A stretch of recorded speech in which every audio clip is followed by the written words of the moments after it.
U.S. stocks, they extended their gains for a second straight session Wednesday afternoon, with the Dow Jones jumping nearly 100 points following the Fed's upbeat Beige Book report and as the White House continued to make its case for military action in Syria. Now, first, the U.S. economy today expanded at a modest to moderate pace in most of the country between early July to late August. This according to the Fed's Beige Book.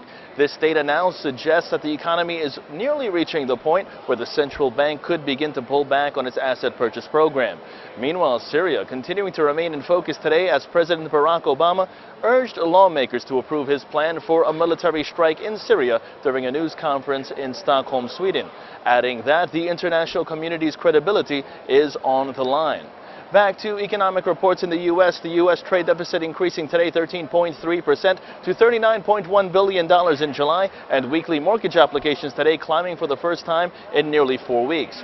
Taking a look now to see how the U.S. markets have closed out. The Dow Jones is on the upside, just under 100 points, up 96.91 points to settle in at 14,930.87.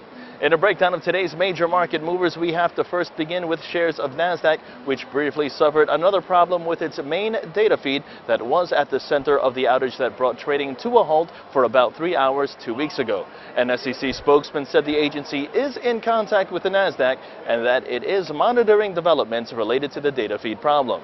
Meanwhile, Apple today continuing to climb nearly $500 a share after the tech company sent official invitations to a September 10th event at which it is expected to unveil its latest version of the iPhone. And lastly, Ford today, that advanced after the automaker continued to post sales that climbed 12% from 1 year ago, therefore posting its best month since August 2006.